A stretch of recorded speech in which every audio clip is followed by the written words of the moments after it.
Hello YouTube, welcome to the next episode of Let's Play Europa Universalis IV Hindustan. This is BulborbPlays, and last time we entered a Regency console. So I made some adjustments off screen. I downed our military maintenance because we're going to really want to make some money. Additionally, once our inflation is gone, which, I'm sorry, which it will be fairly soon. But once it's gone, we'll be firing Prauda Makyar so we can actually get a better deal and not have to work against his really expensive maintenance. But until then, we're just really amassing wealth. We don't have much more to build because we've built everything we can.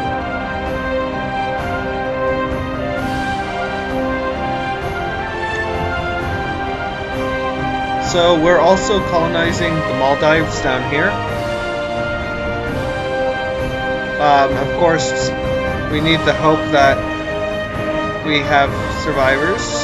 I'm sorry. Why are we getting 70 a year? That's a lot. Oh, that's due to the enthusiasm.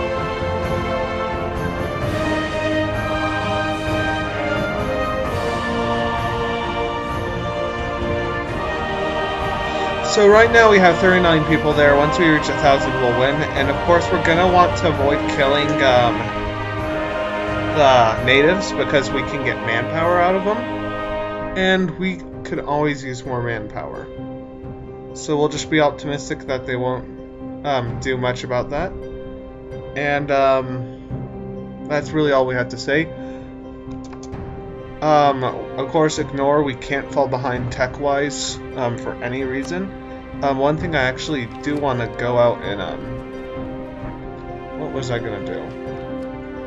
Oh wait, no, I was just looking. So yeah, to recap, we also wanted to hopefully get enough 400 diplomat points to get overseas exploration, which will give us a promotion of trade. The nation idea, I guess.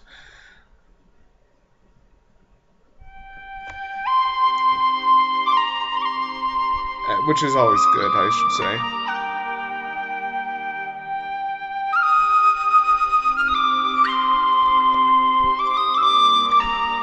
Also, I'm expecting in November that we'll at least get some level of site expansion over into the Middle East. Hopefully, maybe even into Europe, though that's really being optimistic. But regardless, let's start putting stuff up. Unfortunately, we're not really earning as much due to the fact that we are maintaining a really big advisor. But if we were, we'd be much richer. Also, we're going to be investing in stability since we kind of need that.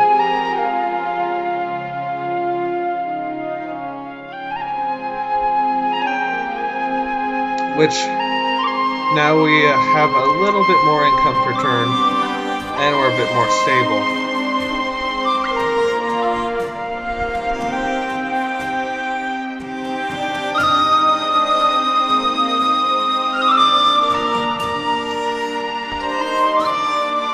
So yeah, Agar is fabricating a claim on our provinces. They're jealous and see us as a potential threat. I don't see why they're trying to retake Marathas. That's actually a much bigger threat to them in the long run. And we have pretenders. Pretender is supporting a pretty decent ruler, but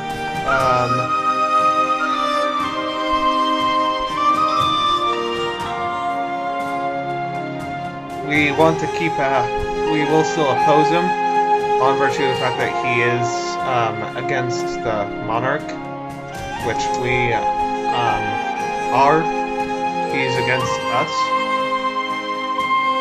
Actually, one thing I need to check real quick. How long do my claims last? Up here, do my claims last a decent amount of time?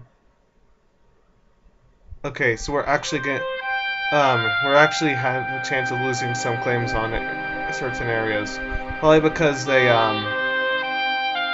culture converted it. Well, no, never mind. It's all over. So, unfortunately, we actually won't be able to exploit our good stands properly unless we do a lot of wars at once, which we may go well and do. Because if we can just finish Gurjat, finish Nagar, finish Jaunpur, then we could get do pretty well for ourselves.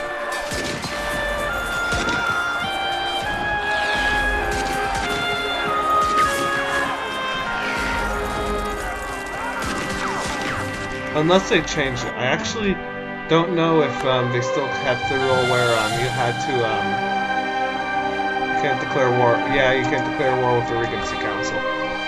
And our current guy is 7. He needs to be 16. So by the time he ages up to that point, we're gonna be almost out of time. We're gonna have 2 years to declare for the claims. So we're gonna most likely actually start throwing out declarations as rapidly as possible. We're going to most likely start by declaring war on Gurjat and Omnigar because they're our biggest targets. We'll also declare war on Jaunpur, and hopefully, if we get enough time, Delhi as well. Though we will be at war with a lot of India. We want to be able to exploit that properly. Also, we can build up our forces a bit more, so I'm going to take the opportunity to build up a 3rd army, because if we're going to do a lot of wars, we're going to need to be able to carpet siege, at least somewhat.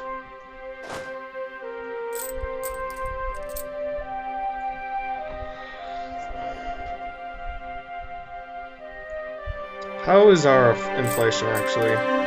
Okay, our inflation is almost gone, and then we're gonna get rid of it. Because that is really... it was hurting us pretty bad. Having this advisor, which we can use to recruit more troops and top ourselves off more, manpower-wise.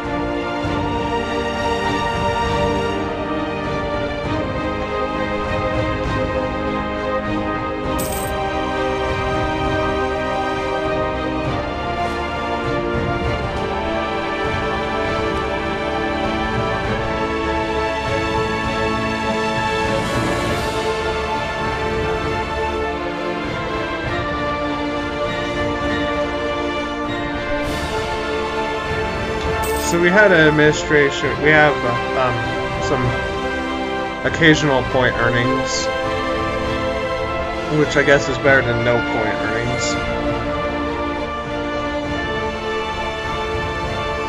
Yeah, but we're going to be very dependent on carpet sieging our enemies to guarantee we get something out of it, and also to prevent them from reinforcing. For example, Nagar, which pretty much is universally despised outside of its interactions with the Marathas,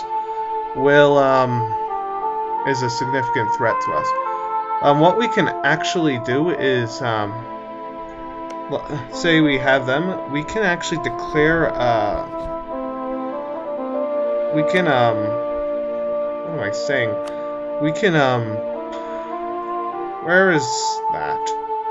I was gonna say, proclaim guarantee, and here it is.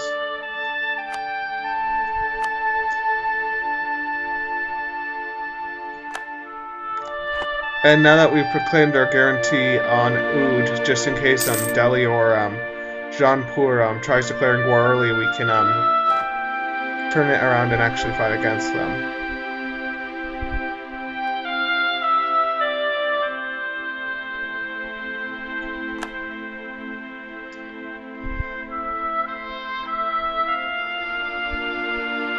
Okay, well, let's build more troops.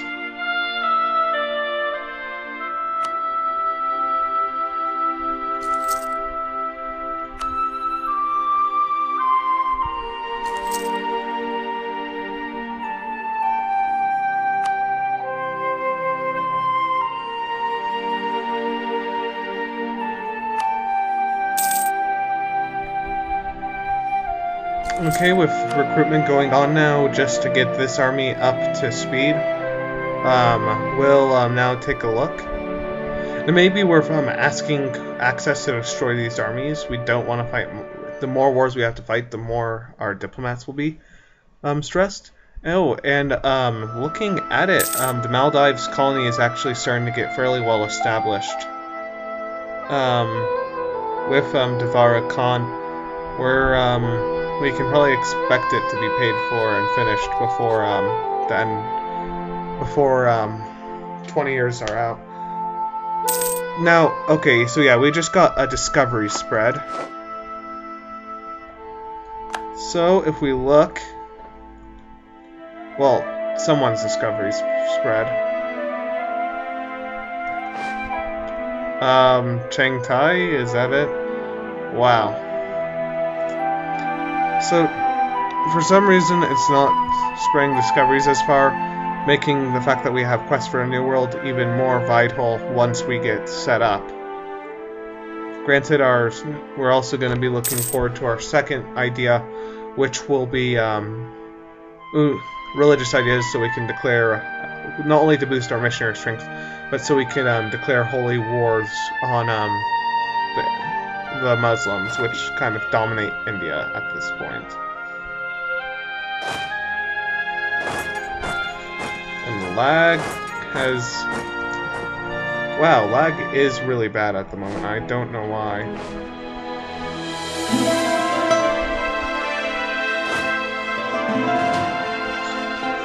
Oh well, we have a fairly large and strong army to fight for us now. We have 3 fairly large and strong armies. We could crush Ahmednagar very, very fast. So we're going to declare overseas exploration as our third idea. We don't have enough diplomatic, but we don't want any more because we got promotion of trade, which is pretty much the most useful thing. Okay, actually, so we're starting to get some spread in terms that we're starting to discover the Scarface. Wow. Seriously, Cylon? I admit, I did not foresee that happening. So, just because we haven't... the conversion's been going mostly well. I didn't expect to see something like that. I'm gonna say knowledge is power because we can't let our legitimacy fall too much more. We're already losing it very fast. I don't want to lose more.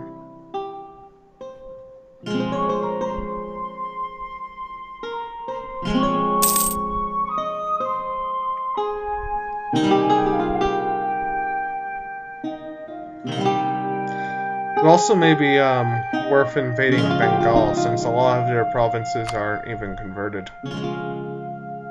But all I know is that we do need to invade Amagar. We do need to wipe out Gurjat.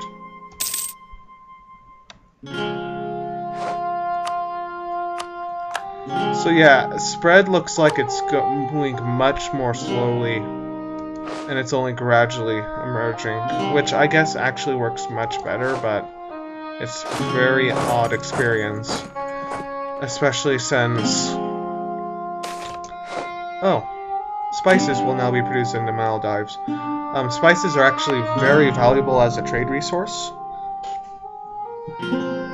Very high demand. So, if we look at trade of Cylon, not only is it almost producing 10, but we're dominating enough of it that it's actually probably providing almost all of our income. Actually, I realize we haven't been spending on our army maintenance. So we're actually gonna head to Madurai first so the armies can get some morale before we take on the Buddhist zealots in Cylon.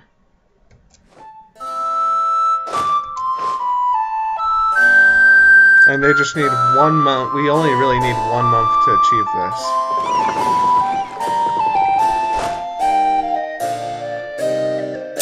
Okay, the month has passed.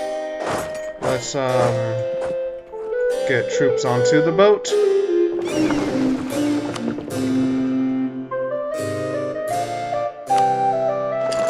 And then we'll actually just dock it, which probably will be more efficient in the long run.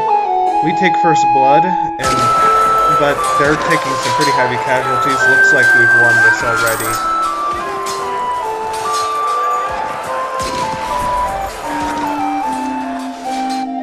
Yeah, since they can't retreat, they automatically die.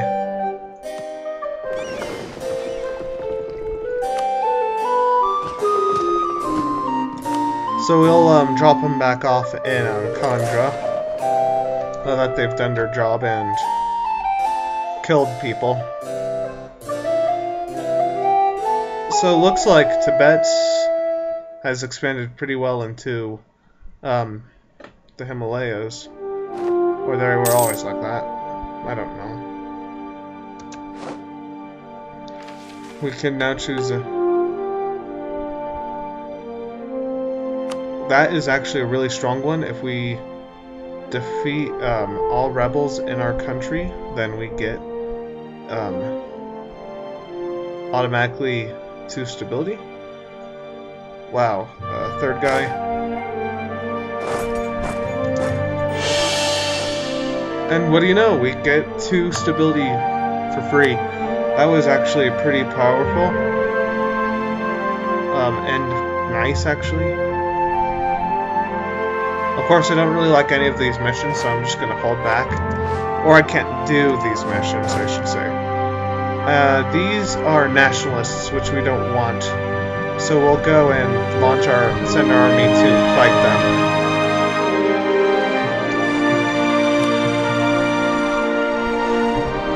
And we're dominating 78% of the trade power in Ceylon. And if we manage to take out our competitors in Gurjat and Amagar, then we would literally have essentially a monopoly on the entire region.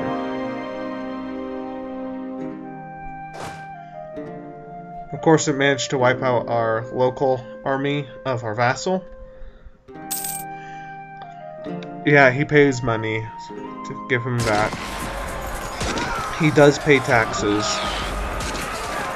Now that our forces are engaged, they have a pretty weak force, which will slowly whittle down. And though well, no, that actually was nice. We earned a nice bit of war.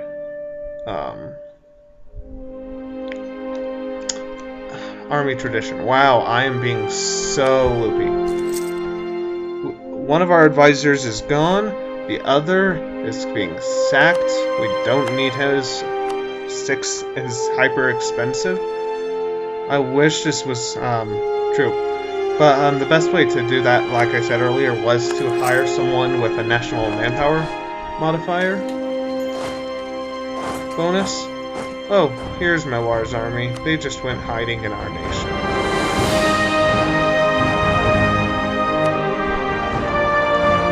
Yeah, so Persia looks very advanced to us. They're 7s and everything. We're barely 5s, maybe.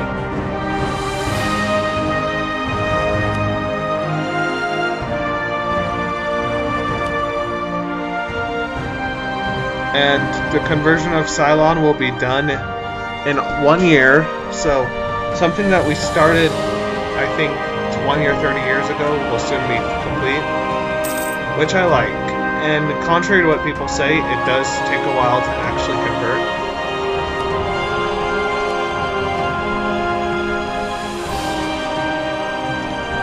Yeah, I guess we'll continue investing in spreading our trade power, so we can really pull it from Bengal. Well, because we're pulling almost half of the trade income from there, just because well, it's not just us, of course, but it's also Afghanistan and Maratha is inserting their influence. But And I guess one reason we want to invade the Bengals too is pretty much the same reason as Gurjat. Without the Bengals, we'll be powerful. Okay, so the natives attacked the colony in Maldives. While it survived, it went down from a other area. We have 400 settlers there still, and with its growth, we should be still on track to have it ready within 15 years. However, they attack again immediately. Wow. Wow.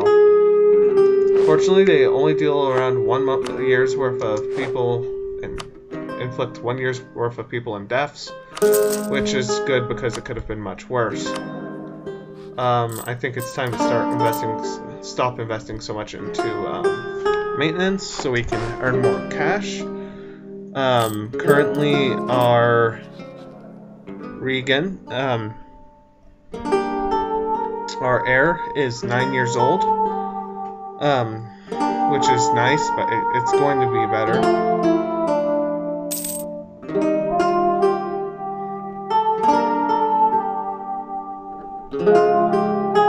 Unfortunately, also, the colony will start slowing down its growth pretty soon.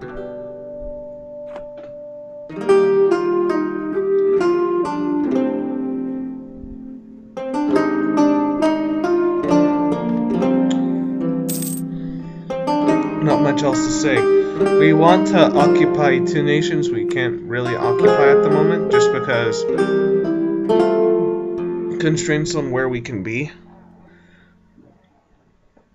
And I'm sure once we do pull a mass invasion, we can quickly declare war on Gurjat and finish that too. But I have a feeling we won't be able to do much of northern India, which while if we look at our diplomatic mode, we have claims all the way up here. We'll at best be able to take care of the stuff, Bengal, Amagar, Marathas, and Gurjat. Actually, I'm going to take advantage right now and break our royal ties. It's not worth holding on to them, especially when we plan to declare war. And we may end up with the hilariousness of a small little Marathas being the only little power left. Anyway, is Cylon one of our cores yet? I can't remember. It's already one of our cores, so that's good.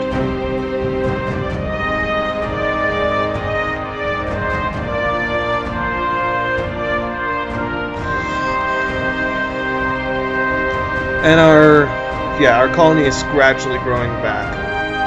So I will be happy once the province goes back up spice-wise. But until then, we'll just have to wait and see.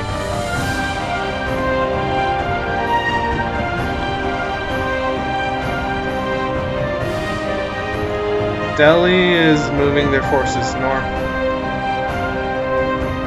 No, they're moving actually into Gurjat. Are they invading too?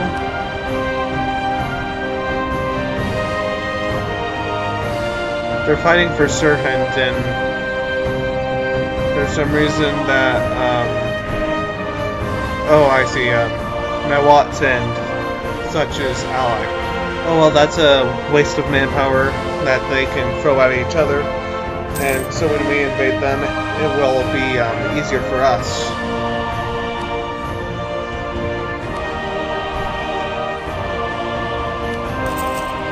We can build that for manpower. We're on track to end up pretty strong as a counterbalance.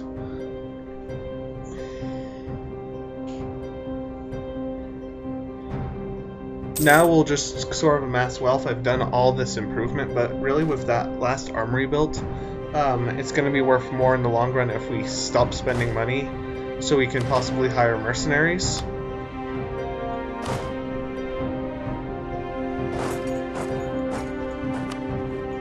Because our wars will essentially be us dogpiling, and then once we're done with one nation will move on to the next.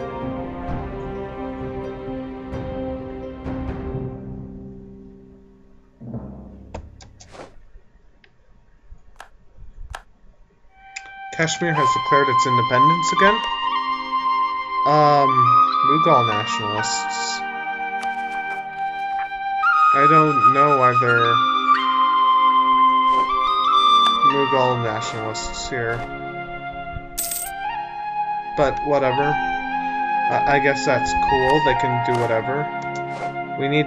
Our general died, so we need to hire a new one. We have Aladdin Alam Shah Bhutto. And I noticed that a lot of them are kind of inappropriate names. That's really a Muslim title. But I don't think they have a separate list for Indians beyond for ruler names. And even then, sometimes I question. So 6 years, we'll have then 2 to declare all the wars we want to declare for conquest.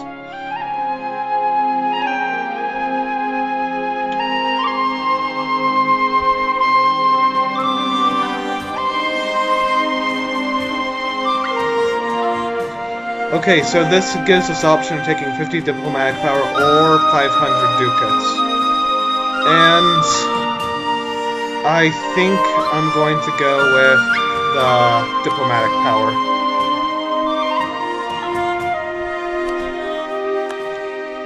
And our trader died, leaving us with only 1 monarch point influence. I'm going to be hiring a treasurer to help our administrative score, and I'm going to hire a naval reformer to help us in case we can get another diplomatic level, tech level.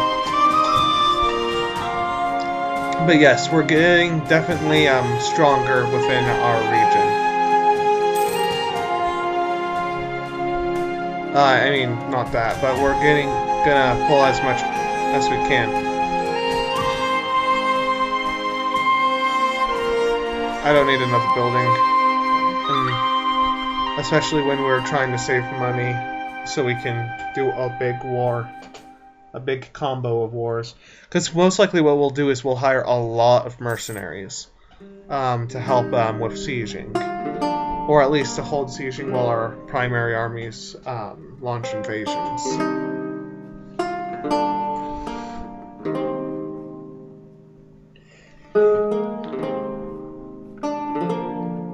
Anyway, so yeah, and I guess this is the nature of EU, especially when you can't do direct war plotting. It gets slow, and like Maratha will probably, well, actually, no, they won't. If we ally with them, that's 100. I mean, that's 50 more, which brings us to.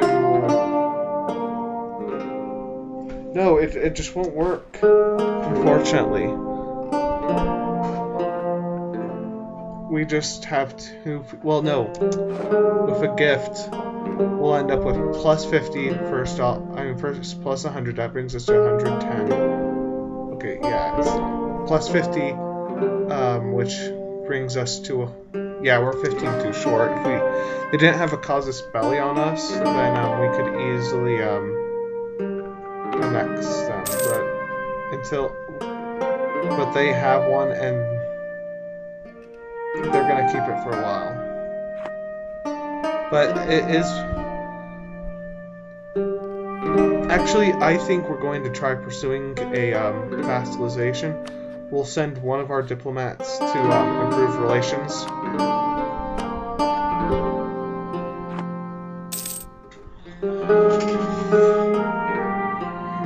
Because if it does pay off and we do manage to get him as a vassal, then we don't have to worry about that as much. Okay, so I'll assume that they took some pretty dangerous thing. The matter of the native population is a key concern to us. We need to ensure that the natives under our care are protected from hostile neighbors, properly civilized. Okay, so we are using our colonists to habilitize the natives to us, which causes them to lose a lot of hostility to us. Their aggressive is now only 3. It makes the colony a lot more profitable too, doubling its good production, making it so that if trade-wise, it's a really big trade node in Ceylon. So we're going to want to get more of that.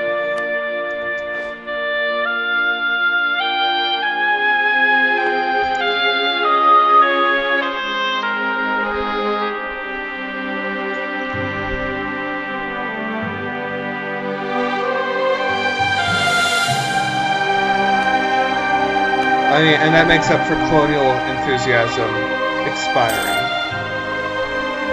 Because, with us, our settler chance of Devara Khan, we're getting, wow, actually, apparently, an average will get 135 people. So, we can expect this colony to be done fairly soon.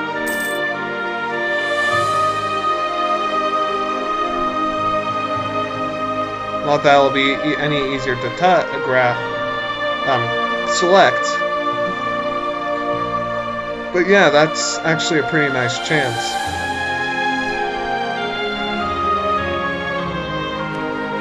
Okay, what's our brethren? It's Bengal Delta, which is controlled by who?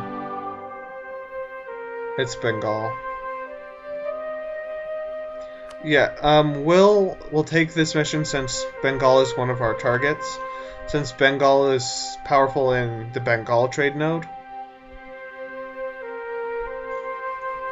And since their capital is Gada, we can actually go take their 3 coastal provinces and wipe out their ability to use a navy, which is where a lot of their influence trade power-wise comes from. So if we look, Bengal, well no, I guess it's also provincial, especially Bengal Delta being strong. But if we take the Bengal Delta, Chittagong and Gwaka, we're taking a total of around 10 trade power that they won't have then. That's nice.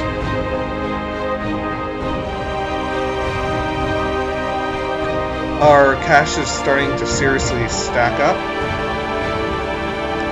which is good. And I'm actually safe to say to call this episode to a close. Thank you all for watching. Tune in next time for the end of the Regency and the beginning of the time of war.